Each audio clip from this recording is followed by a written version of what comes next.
Where are we? Who are we here to see? Mitt Romney.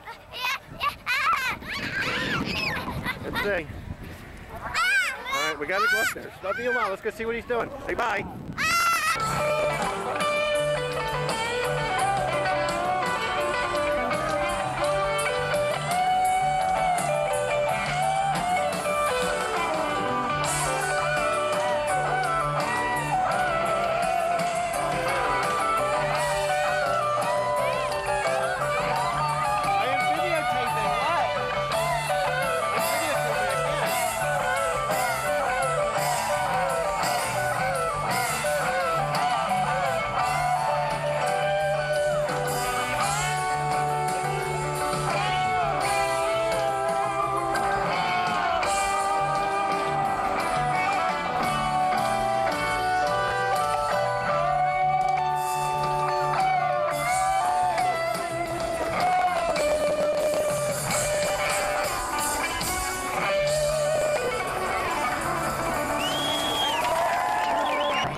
And Mitt chose me as his hero.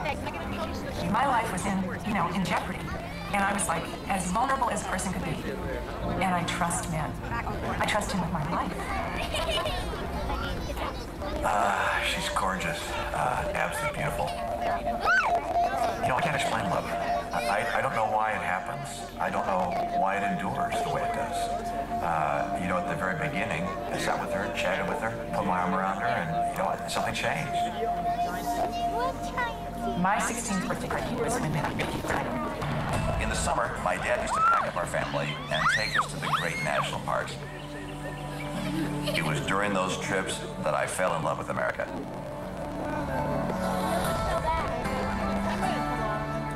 Dad was born in Mexico.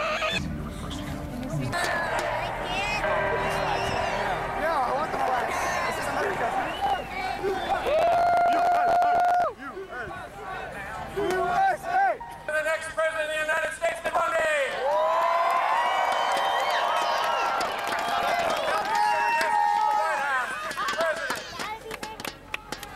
You had your chance. You had 4 years. Now it's time to go.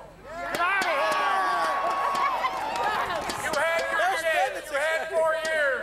Now it's time to go. You had your chance. You had 4 years. Clear on message. Well done. Well done. No more! Ladies and gentlemen, Speaking the truth. let me just share a couple of thoughts with you this evening. A couple of days before a critically important election. First of all, I want to thank every one of you who waited in line for 2 or 3 hours, either standing or in a car. I want to thank everybody. By the way, I'm going to tell you, it was worth it, because you'll be waiting for the next president of the United States. That's right! That's right! You speak the truth!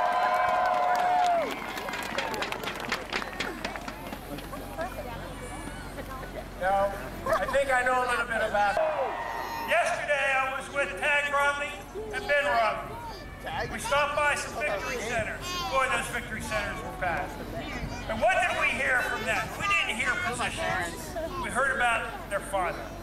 We heard about 2 incidents that you've seen on the campaign. I think you might have seen them at the convention. But this is what the character of the man is. The one story that he told about his father was a young boy who had cancer, who wanted to see the governor, who wanted to meet him, got to know him, who wanted him to write his will, who wanted, as he was dying, he knew he was dying, to say, I'd really like to see fireworks. I love the 4th of July, but I don't. As the end beat my glass, smiling, thinking to myself, man, what a picture perfect postcard this one made of America. It's a high school prom, it's a Springsteen song, it's a ride and a Chevrolet.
push me. I can't do anything.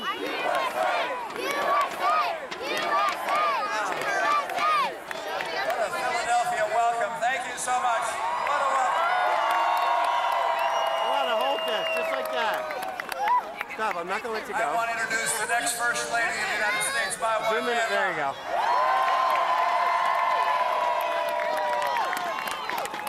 This is not the thrill of a lifetime. This is amazing. What a welcome. Thank you so much. Get him on camera.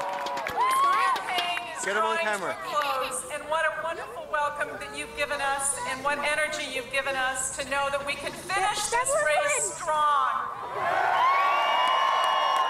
You got it on camera?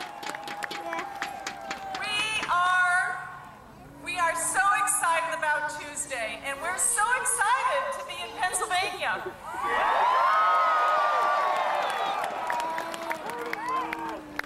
Let me see if you can zoom in a little bit. With a man that I've stood with for 43 years in marriage, and in every circumstance I have seen him be exceptional in every way.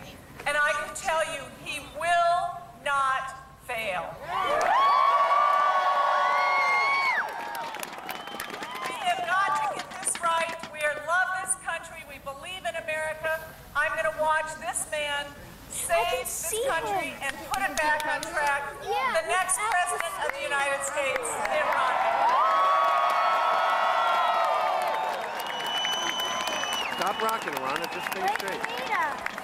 She's with Mama. Thank you, sweetheart, and thank you, Governor Corbett. Thank you, Lieutenant Governor Cawley. Thank you,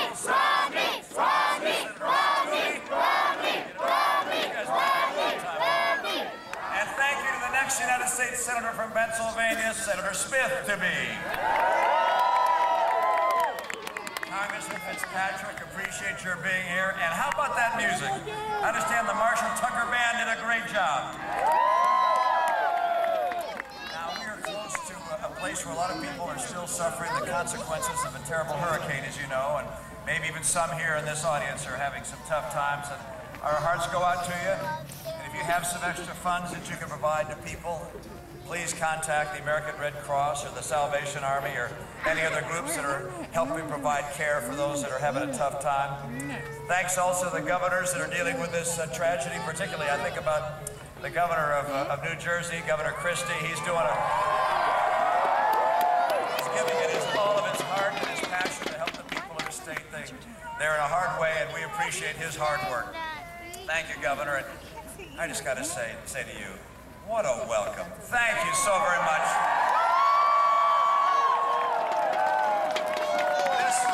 This audience and your voices are being heard all over the nation. They're being heard in my heart. The people of America understand we're taking back the White House because we're going to win Pennsylvania.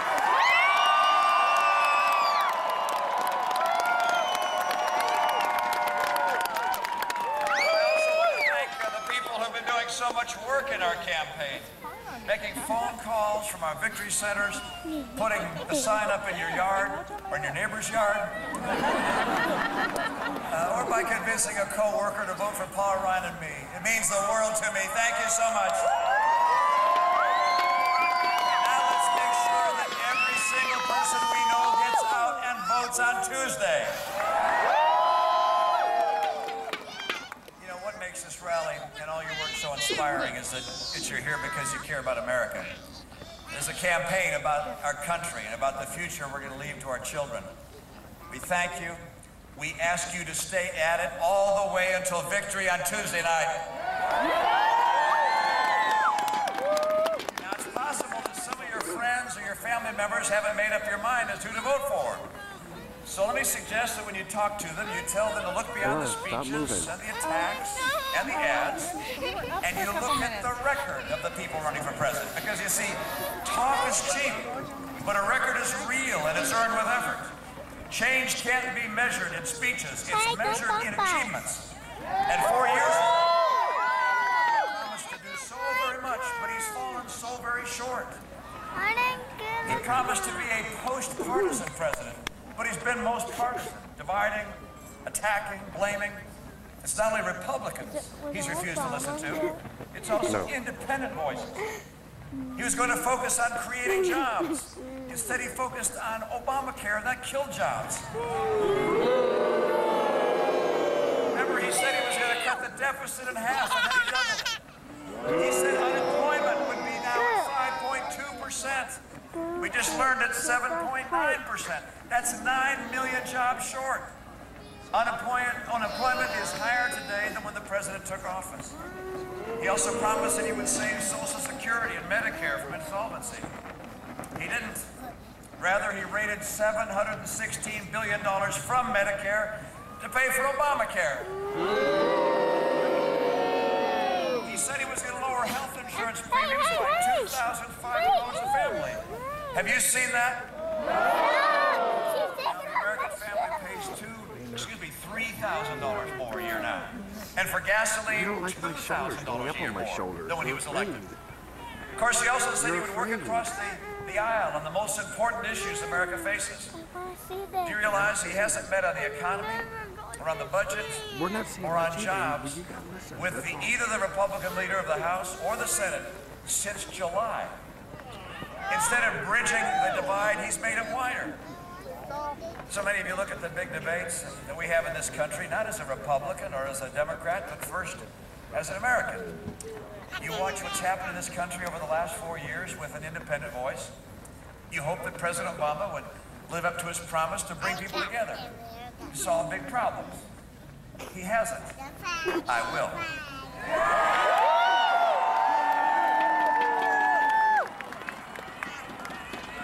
Let me tell you why he fell so short on what he promised. It's because he cared more about the liberal agenda than he did about repairing the economy. Did Obamacare create new jobs? Did his war on coal and oil and gas create new jobs? Did his Dodd-Frank regulations help banks make more loans to people who needed them? Does raising taxes put people to work? That avalanche of new regulations help small business? Oh, you got it right. Almost every measure he took hurt the economy, and it hurt our fellow Americans. Look, there are 23 million Americans that are struggling today to find a good job. 1 in 6 of our fellow citizens are living in poverty. And if you've even got a job, the middle class is being squeezed with lower take-home pay and higher taxes. I spoke yesterday with a wife of a 60-year-old man in the prime of his earning years. He's worked as a welder for 40 years, but he just got laid off. And so his wife says, how can I help? What can I do to help them, she said. And she made it very clear. They don't want a government check. He wants a job. But the president thinks more government is the answer. No, Mr. President. More good jobs, that's the answer.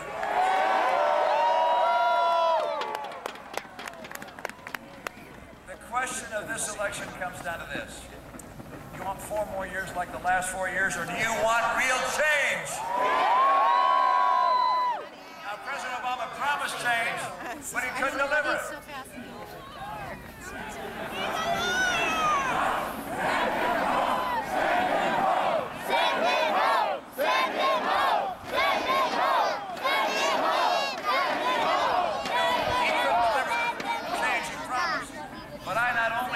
Change, I have a record of achieving change. I built a business. I helped turn around another one. I helped put an Olympics that was off track back on track. And by the way, with the Democrat legislature, I helped my state turn from deficit to surplus, from job losses to job growth, and from higher taxes to higher take-home pay. And that's why I'm running for president.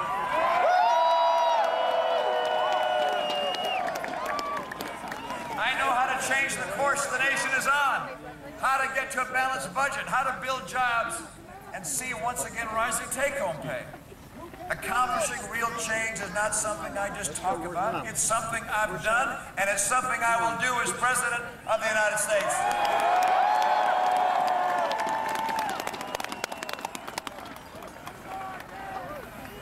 Now, if you believe we can do better, Romney, Romney, Romney, Romney, Romney, Romney, Romney.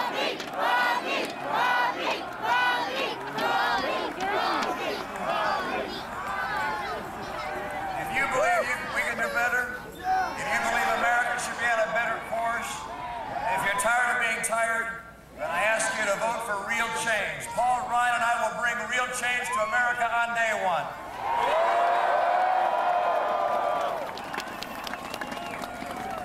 When I'm elected, the economy and the American job market is going to be stagnant. But I'm not going to waste any time complaining about my predecessor. I won't spend my effort trying to pass partisan legislation unrelated to jobs and growth. From day one, I'm going to go to work to help get Americans back to work.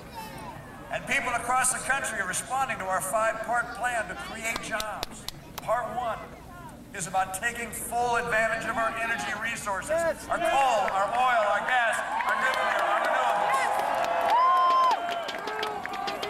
On day one, I'm going to act to increase the number of leases and permits for drilling on federal lands, and I will act to speed the approval of the Keystone Pipeline. Number 2, I'm going to move to boost trade, especially with Latin America, and I'll finally designate China as a currency manipulator. We've got to fight for fair jobs. Now, third, I'm going to send to Congress something we're going to call the Retraining Reform Act to make sure that every worker can get the skills they need for a good-paying job. And fourth, I'm going to move to tackle out-of-control spending. I'm going to send Congress the first of several fundamental reforms that I call the Down Payment on Fiscal Sanity Act. We will immediately cut, not just slow the rate of growth, but cut government spending. I'm not just going to take office on January 20th. I'm going to take responsibility for that office as well.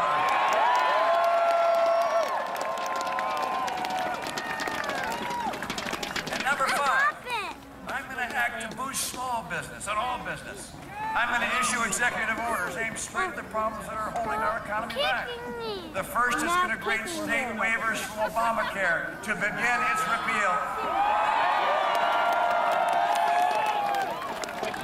The second is going to launch a sweeping review of all the Obama-era regulations with an eye to eliminating or repairing those that are killing jobs. And for the first time in 4 years, every entrepreneur, every small business person, every job creator will know that the President and the government of the United States likes them and loves the jobs and higher wages they bring to our fellow Americans. Oh, Ryan and I are going to limit government instead of limiting the dreams of our fellow Americans. Now, our choice on Tuesday can lead to one of 2 very different outcomes. You know that if the president were to be reelected, he would still be unable to work with the people in Congress. He's ignored them, he's attacked them, he's blamed them, and that debt ceiling is going to come up again. And shutdown and default will be threatened. And of course, that freezes the economy. By the way, the president was right the other day when he said he can't change Washington from the inside, only from the outside. We're going to give him that chance soon.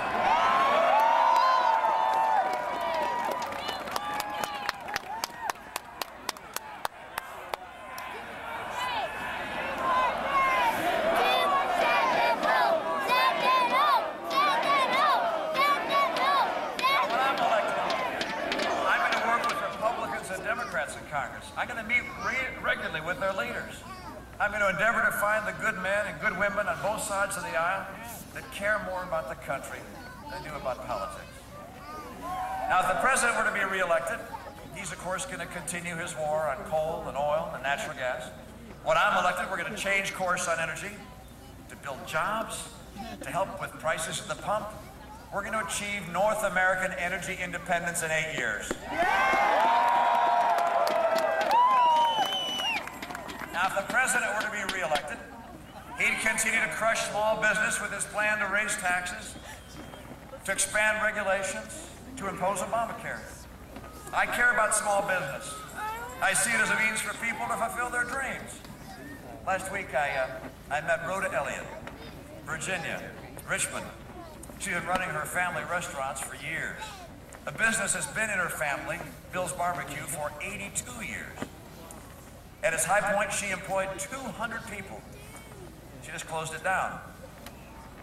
She told me that the regulations, the taxes, Obamacare, and the effects of the Obama economy put her out of business. And she teared up. This wasn't about money. This was about a future for her family. and for her family of employees. Look, I want to help the hundreds and thousands of these dreamers like Rhoda, and I will. Let me zoom in. You know, by the way, that if the president were to be reelected, he's going to say anything he has to get your support and to think that he's going to improve our schools. But in the final analysis, he's going to do what his largest campaign contributors tell him to do, and that's the public sector unions. And so your kids would have the same schools with the same results. When I'm president, I'll be a voice of the children and their parents because they don't have a union at the PTA. I want to make sure the parents have the information they need to know if the school is succeeding or not. And I want them to have the choice of the school they believe is right for their child's future. You know, when I was governor of my state, we took our schools to the top of the nation. And we did it by working together, Republicans and Democrats, listening to our good advice from our teachers and people who dedicated their lives to teaching our kids, to listening also to parents, and always putting the students first and their education first. I'll do the same thing as president. Now, these last few months of our campaign, why, this has gathered the strength of a movement, which is obvious by looking around this audience tonight. And it is not just and not only the size of the crowds, it's also the depth of our shared conviction. It's made me strive to be even more worthy of your support and to campaign as I would govern, and to speak for the aspirations of all Americans. I learned as governor of Massachusetts that the best achievements are shared achievements. I learned that respect and goodwill go a long way and are usually returned in kind. That's how I'll conduct myself as president. I'll bring people together. I won't just represent one party, I will represent one nation.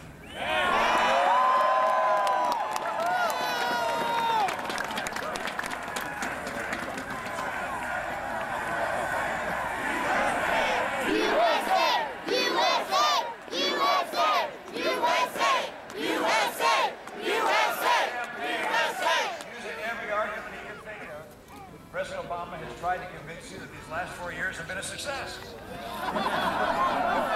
And so his plan for the next 4 years is to take all the ideas from his first term, the stimulus, the borrowing, Obamacare, all the rest, and do them all over again.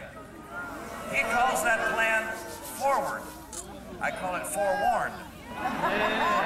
The same course we have been on will not lead to a better destination. The same path means $20 trillion in debt. It means crippling unemployment continuing. It means stagnant take-home pay and depressed home values and a devastated military. And unless we change course, we keep looking at another recession. In his closing argument, just this last week, President Obama asked his supporters to vote for revenge. For revenge. Instead, I ask the American people to vote for love of country.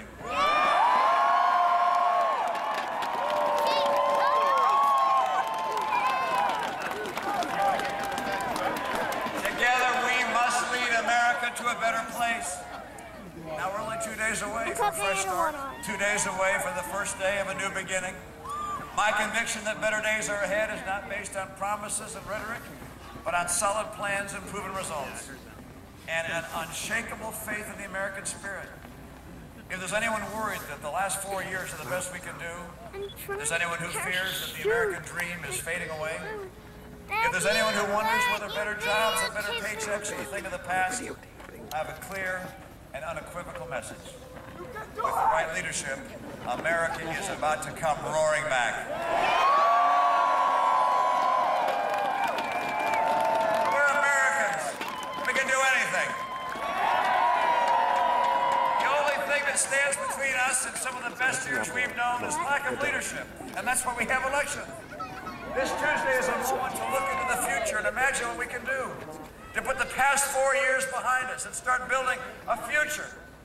You saw the differences between the president and I when we were standing side by side in our debates. He says it has to be this way. I say it can't stay this way. He's offering excuses. I've got a plan. I can't wait for Alana, where are you? You down here with Alina? He's hoping we'll settle. Americans don't settle. We build, we aspire, we dream. Listen to that voice that says we can do better. It's done. A better life. A better America. That better life is out there. It's waiting for us. Our destiny's in your hands. 2 more days. 2 more days and we can get to work rebuilding our country, restoring our confidence, renewing our conviction. We are confident that we're on a solid path. Confident that college grads 4 years from now will find better jobs. Confidence that single moms working 2 jobs will have a shot at a better job. I want to take just a moment and tell you about an experience I had just last night. It reminded me of something that happened many years ago. I was serving as a leader in the Boy Scouts of America. Got some scouters here, I can tell. Yeah. Woo! We were at a court of honor. Big Formica table in front of the room. I was seated at the end next to an American flag on a flagpole. And the person who was speaking was the scoutmaster from Monument, Colorado. He described the fact that his troop wanted to have a very special American flag. So they bought one and had it flown above the Capitol building. Came back home, they wanted it to go on the space shuttle. NASA agreed. He said the boys were so proud looking from their home rooms at school on the TV sets there. They saw the Space Shuttle Challenger launch into the air, and then they saw it explode on the TV screen. And he said he called NASA a couple of weeks later and said, have you found any remnant of our flag? And they hadn't. He said he called every week, month after month, nothing. Finally, sometime later, he was reading an article in the newspaper, and it mentioned the debris that was collected from the Challenger disaster.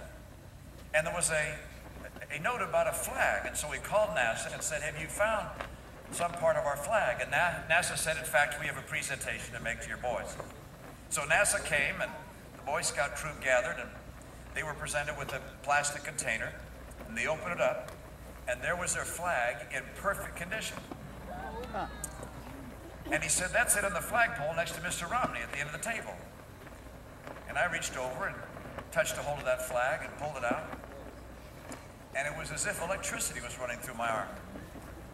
Because I thought about the sacrifice of those men and women in our space program who put themselves in harm's way for learning, for pioneering, for us. It's part of the American spirit to live for something bigger than yourself. I see it in the men and women who serve in our military and have served us over the years. They serve us for liberty, freedom, prosperity.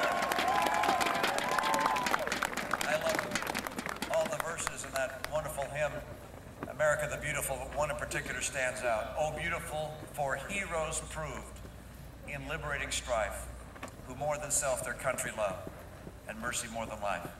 Would our veterans and members of the armed forces please raise your hands and be recognized?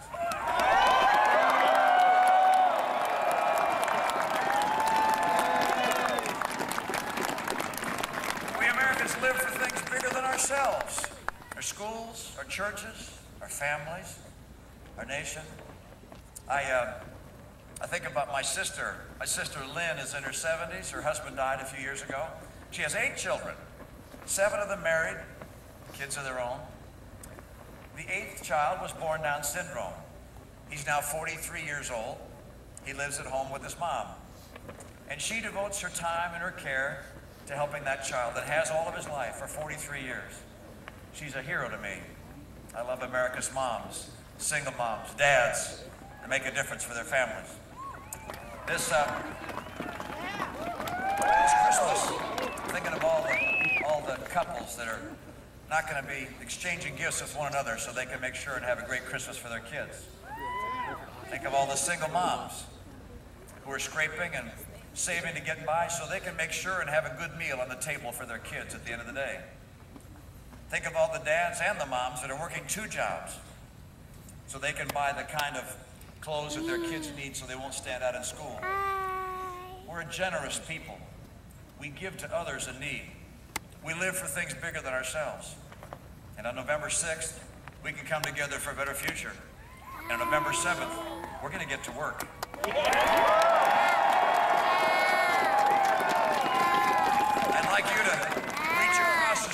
that neighbor with the other guy's yard sign. And we'll reach across the aisle in Washington to people of good faith in the other party. This is much more than our moment. It's America's moment of renewal and purpose and optimism. We've journeyed far and wide in this great campaign for America's future. And now we're almost home. One final push will get us there. We've known many long days and short nights, and now we're close. The door to a brighter future is there. It's open. It's waiting for us. I need your vote. I need your work. I want you to walk with me. Let's walk together. We're taking back America.